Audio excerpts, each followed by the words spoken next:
Nah, demikianlah Bapak Ibu serta saudara-saudara sekalian, bermacam-macam kejadian. Kejadian tentang perampasan tanah, perdagangan, jasa, industri dan pariwisata yang dinamakan Rempang Eco City. Masya Allah. Pulau Rempang memiliki luas 16.583 hektar.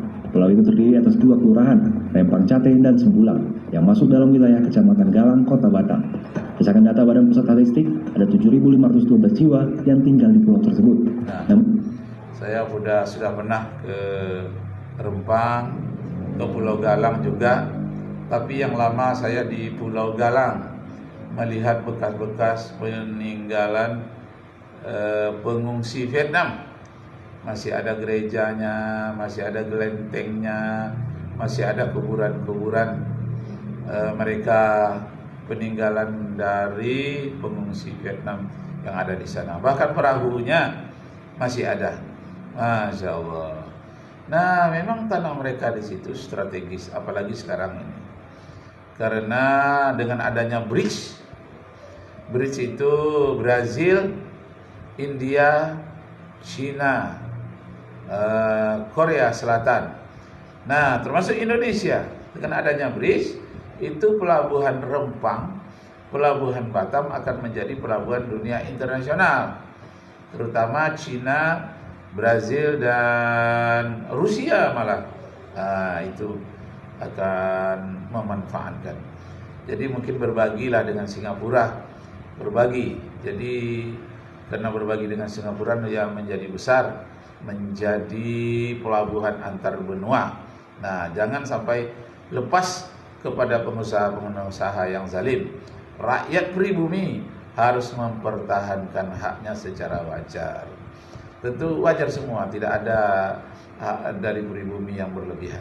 Ini pendatang-pendatang ini, pengusaha kaya ini yang ingin mencaplok, yang mereka mengatakan merampas. Masya Allah. Allahu Akbar. Allahu Akbar. Allahu Akbar. La ilaha illallah. Wallahu Akbar. Allahu Akbar. Walillahil hamd. Nah, kita dengarkan sedikit lagi. PT MEG diberikan hak pengelolaan lahan seluas 17.000 hektar. Artinya seluruh Pulau Rempang termasuk area perairannya akan dikelola perusahaan. Proyek tersebut targetkan bisa menarik investasi sebesar 381 triliun sampai dengan 2080. Nilai investasi itu berasal dari berbagai sektor, mulai dari industri jasa dan pariwisata. Dari investasi tersebut diharapkan bisa menyerap tenaga kerja sebanyak 306.000 orang. 7 zona yang nantinya akan dikembangkan antara lain zona industri, zona agrowisata, zona pemukiman, dan komersial. Zona pariwisata, zona hutan dan zona pariwisata, zona industri kan itu baik, itu bagus. Tapi jangan kebaikan itu dengan menzalimi punya rakyat jelata, milik rakyat kecil. Jangan sampai terzalimi. Jangan sampai menjadi yang miskin semakin miskin.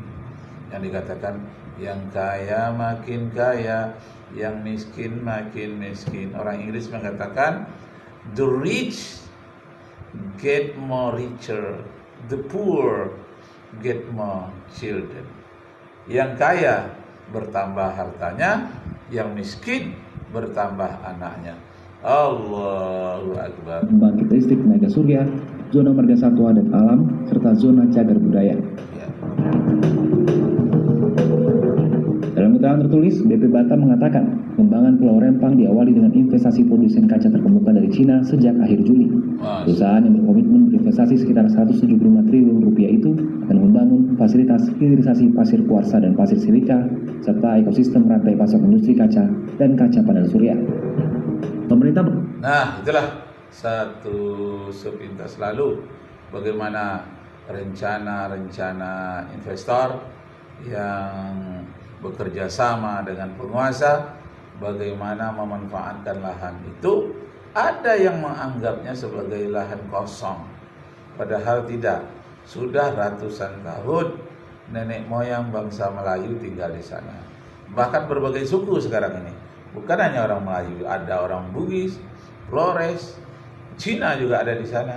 Jadi sudah banyak yang berkumpul di sana. Masya Allah. Nah, karena itu kita, para mubalik, para ulama, ternyata cengkraman oligarki Jokowi dan Komrad Hitam ini sampai sekarang itu justru makin dominan atau masih dominan. Namanya saja Prabowo Subianto itu presiden baru kita, dilantik 20 Oktober 2024. Tapi faktanya cengkraman yang dipimpin Jokowi ini masih bercokol. Memang naga-naganya ini Prabowo tidak berani atau tidak berdaya keluar dari cengkraman ini karena itu. Nah, ada yang mencengkram. Masya Allah. Jangan sampai tercengkram. Itulah doa kita kepada Allah. Allahumma sakkit samlahum wa mazziq jam'ahum wa zalzil aqdamahum wa alqi fi qulubihim ar-ru'bah. Doa yang saya baca ini bagian dari Qunut Nazilah. Jadi Qunut Nazilah itu bagus kita baca setiap subuh untuk menghancurkan orang-orang zalim itu. Baca Qunut seperti biasa.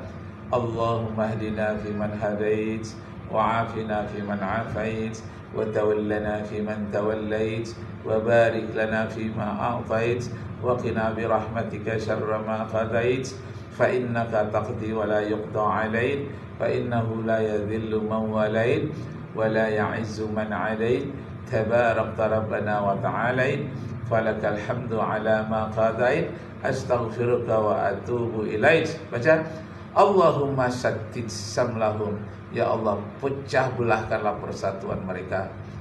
Wa mazziq jam'ahum, hancurkanlah usaha-usaha mereka. Wa mazziq jam'ahum wa zalzil aqdamahum, gonjang-ganjingkanlah pendirian mereka. Wa alqi fi qulubihim ar-ru'bah, tanamkanlah rasa penyakit dan rasa kegundahan, kegelisahan, ketakutan yang amat sangat di dalam hati mereka. Wa alqi fi qulubihim ar-ru'bah. Wa sallallahu ala Muhammadin wa ala alihi wa sahbihi wa tabaraka wa sallam. Itulah doa bagian dari doa Qunut Nazilah. Ada doa-doa lain lagi. Bagus kita baca setiap subuh supaya orang-orang yang zalim itu menyingkir dari tanah air Indonesia yang kita cintai ini. Allahu Akbar, Allahu Akbar. Kenapa? Karena mereka berkolusi antara pengusaha dan penguasa. Allahu Akbar. Kami menghimbau seluruh rakyat untuk mengerahkan seluruh daya, upaya, energi dan apapun yang kita miliki untuk melakukan perlawanan rakyat semesta. Bahwa fakta Pak Said Didu baru pulang 2 hari yang lalu dari Rempang. Semalam, tapi kunjungannya 2 hari yang lalu. Ternyata kejahatan itu dibanding dulu bulan September itu lebih meningkat. Misalnya beliau sebutkan, kalau di PIK 2 itu yang main adalah aparat-aparat keamanan, ya artinya polisi, artinya Tumrojoyo, artinya Sigit, ya maka di Rempang itu konon ini ada bau-bau tentara yang main, aparat pertahanan negara. Jadi ada oknum yang bermain di sana. Kalau oknum itu artinya pribadi-pribadi tertentu, bukan tentaranya langsung, tapi ada oknum-oknum.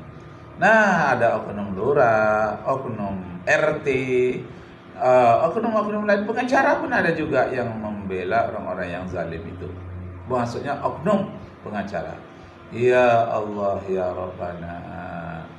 Jadi kalau saya waktu kecil-kecil dulu di perbatasan Kepri dan Kampar, kalau sekarang Pulau Lawan, di tengah-tengah perbatasan itu ada satu pulau namanya Pulau Penyalai. Di sanalah saya lahir 66 tahun yang lalu. Nah, itu saya mendengar informasi. Kenapa pedagang-pedagang pengusaha itu bisa maju, tidak ada yang menghalanginya. Lalu salah seorang mengatakan ada falsafah dari pengusaha itu. Nah, orang ini dari Medan menyampaikan kepada saya, waktu itu masih remaja, umur 15 tahun. Apa katanya? Seukuran ayam diberi beras. Selagi ayam itu diberi beras mau makan, selagi itu pengusaha ini akan lancar-lancar saja melancarkan kezalimannya, membuat usaha tidak peduli dengan penderitaan fakir miskin. Jalan saja. Waktu saya kuliah di Fakultas Hukum tahun 90-an, saya wisuda tahun 97 di UI Riau, UIR, Universitas Islam Riau. Kuliah di Fakultas Hukum bersamaan dengan pengusaha-pengusaha yang punya perusahaan banyak, hebat, keturunan non-pri.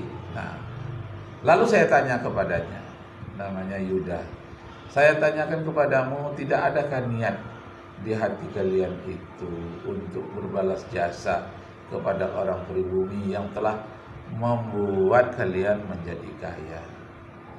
Ada nggak usaha? Enggak, katanya. Kenapa tidak dibantu? Kalaupun tidak penuh, sedikit. Sengaja, katanya. Inilah ada kesengajaan di antara mereka menzalimi penduduk-penduduk yang lemah, terutama di kalangan yang pribumi Indonesia. Jadi ada kesengajaan. Nah, karena itu perlu ditanamkan jiwa Pancasila kepada pengusaha-pengusaha ini. Jangan dia hanya cinta kepada uang Indonesia, duit Indonesia, tapi juga dia harus cinta kepada rakyat Indonesia, tanah air Indonesia. Harus cinta kepada bangsa Indonesia, cinta kepada bendera Indonesia. Jangan sampai bendera Indonesia yang tercinta ini tidak dibenarkan, didirikan, dikibarkan di Pantai Indah Kapuk 1, Pantai Indah Kapuk 2. Jangan nanti setelah perusahaan maju di Rempang, di Batam, jangan pula nanti di tanah Rempang tidak pula boleh didirikan bendera, berkibar bendera yang kita cintai. Berkibarlah benderaku, merah putih gagah perkasa di seluruh pantai Indonesia. Kau tetap pujaan bangsa. Nah, jadi bendera merah putih di mana-mana harus berkibar, dan kemudian rakyat miskin yang tertindas di mana-mana harus dibela. Bahkan Mubalik, para penceramah itu sudah diberi bekal apa itu doa-doa orang tertindas. Ada satu buku khusus doa-doa orang tertindas. Masya Allah. Nah, kemudian mintalah doa agar kita pribumi murah rezeki. In kana rizqina fis sama fa anzilhu. Jika rezeki kami jauh di langit, turunkan ya Allah. Wa in kana fil ardi fa akhrijhu. Jika rezeki kami itu ada tertanam di dalam bumi, keluarkanlah. In kana ba'idan fa qarribhu. Jika rezeki kami itu jauh, engkau dekatkan. Wa in kana mu'asyiran fayasirhu. Jika rezeki kami itu sulit, engkau permudahkan. Nah, Masya Allah. Sektor keamanan, polisi itu main di PIK. Kemudian kalau sektor pertahanan negara, tentara itu main di Rempang. Sehingga ada operasi yang Pak Said bilang itu operasi kilat. Itu hanya dalam berapa menit bisa melumpuhkan rakyat yang ada di sana. Itu bisa menjadi indikator bahwa tentara ini main gitu. Masya Allah, demikianlah Bapak Ibu sudah